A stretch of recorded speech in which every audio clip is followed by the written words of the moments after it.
kesempatan yang memberikan tanggung jawab ini kepada saya untuk membentuk dan tim U16 sebagai persiapan di AFF U16 dan kualifikasi nasional. Jadi yang pertama-tama kita buat seleksi hari ini.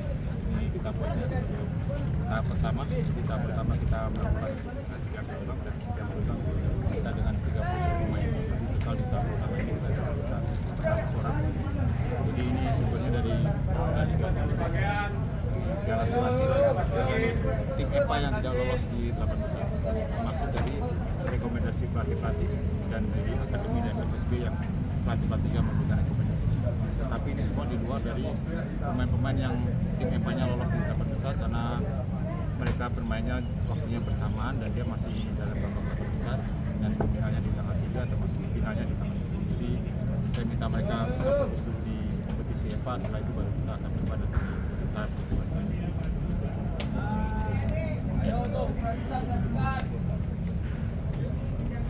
Prosesnya gini, awalnya dari Qatar ya, waktu kita di Qatar waktu itu ada Pak Ketum, waktu itu ada Pak Edi dan Pak Madi ya, dan awasnya kan beberapa 15 ada Pak Edi, biasa diberikan kesiapannya untuk bisa pegang tim 16 dan setelah Pak Ketum berkomunikasi dengan izin, saya bisa menyampaikan saya kalau saya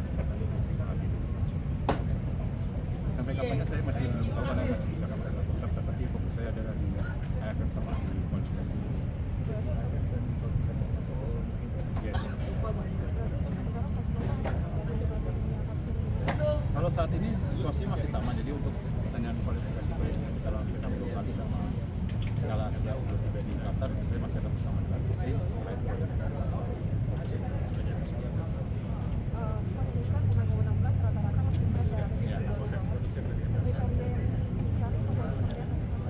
yang pastinya kalau U16 sebenarnya generasi baru pemain nasional ya ke depannya, karena kalau mungkin kalau tadi dia kita bisa punya data pemain dari 20, kalau 20 bisa data pemain dari 20. Tapi kalau U16 memang ini generasi baru dan kita tidak punya waktu yang panjang untuk menyeleksi pemain. Siapa pemain yang datang hari ini atau masa pemain dari generasi seperti dulu kita ada seperti itu dari EPA dan kita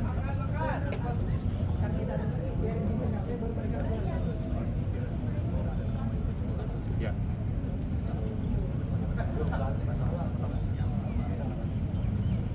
Kemungkinan itu pasti selalu ada dan saya bilang menjadi tim nasional adalah punya hak dan kewajiban. Haknya adalah untuk semua pemain Indonesia yang punya paspor Indonesia, mereka punya hak untuk main di nasional. Kewajibannya adalah kalau kita memanggil mereka wajib membela tim. Ruang itu sangat besar dan kita lagi mencari data pemain kita yang tapi pastinya harus punya paspor Indonesia. Coach, ketika latihan tadi sebagai pemain menggunakan kaos kaki yang berbeda, apakah itu menunjukkan dominan dan apakah itu mengadaptasi gaya permainan Indonesia? Ya pastinya karena saya lama dengan di sini jadi masih memang jadi kenapa dipisahkan, jadi saya bisa kasih tahu sebenarnya kaki dari kanan bisa apa saja gaya kepelatihan SDA yang coach adaptasi? Ya pastinya ada beberapa filosofi yang saya bawa juga ya, termasuk dari sini karena saya bersama dari 19 dan ini bersama dengan jadi 12 saya masuk ini semoga apa yang saya kita sama semoga bisa saya permainan apa sih yang mau diterapkan? Ya itu nggak lepas, nggak jauh dari apa yang dilakukan sih, jadi pemain sepak bola yang position promise.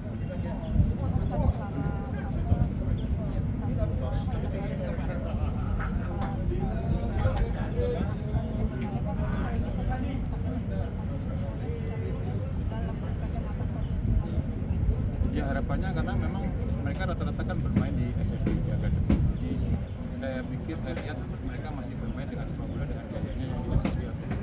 Tapi saya mau masukkan mereka dengan ini loh cara main sepak bola yang sekarang yang apa yang seperti saya mau seperti ini. Saya akan punya pemain-pemain yang benar-benar yang bisa sesuaikan apa yang bisa bermain dengan sesuai profil saya dan termasuk bagian yang menurut saya Mungkin dari sesi yang baru dibikin apakah sudah diserahi ada target sendiri nggak sih? Misalkan kan U16 kemarin itu juara tapi gagal di kualifikasi seleksi. Kalau jujur masalah target saya belum diberikan apa-apa dari PSSI, tapi secara pribadi saya punya target adalah lolos di kualifikasi Piala Asia dan AFF sudah menjadi tinggal preparation saya menuju ke kualifikasi. Jadi fokus saya ada di kualifikasi. Untuk road to ke Piala AFF mungkin ada rencana uji coba udah dibicarakan gitu coach? Kalau rencana uji coba pasti ada, tapi kita masih lihat karena sekarang fokusnya kita lagi dalam menyeleksi pemain, tapi fokus uji coba pasti ada, terutama setelah AFF kita akan persiapan di kualifikasi Piala Asia. Jadi di situ kita akan coba bicara dengan PSSI, ada Asia juga atau membuat turnamen antar negara yang secara level lawannya ada di atas. Secara latihan mungkin tadi ngelihat ada beberapa metode yang sering dilakukan ketika coaching latih kayak Kosaki dibedain warnanya, mungkin boleh diceritain sedikit coach? Ya itu apa yang selama ini coach buat menurut saya positif dan menurut saya itu baik, itu yang kita bawa selama di sini, dan apa yang bukan berarti kita copy paste dengan apa positif, tapi menurut saya apa yang baik ya kita akan buat dan kita lakukan. Terus ada aturan-aturan tentang kedisiplinan nggak sih coach? Ada salah satu yang pun kita kumpulkan di setiap malam ya, malam subuh, dan saya juga tekankan kepada mereka masalah disiplin, karena berbagai ada pemain yang terlambat saat makan siang. Saya itu menjadi hal yang menurut saya tidak baik, karena kalau siap kalau mereka tidak disiplin ya akan sulit, dan saya pastikan nanti kalau dia melakukan lagi dia akan Coaching punya kedekatan di beberapa sepak bola Korea, ada nggak possibility seperti sebelumnya dibawa ke Korea juga mungkin coach? Kalau 2 orang saya belum tahu, saya masih komunikasikan dengan PSSI di mana saya bisa lakukan TC, karena saya fokus saya di kualifikasi Piala Asia, dan menuju ke sana saya ada waktu sekitar 6 bulan ya. Selagi saya bukan mengesampingkan AFF, tapi fokus saya ada di kualifikasi Piala Asia, jadi 6 bulan itu menjadi waktu saya untuk menyiapkan pemain. Oke, kasih coach. Coach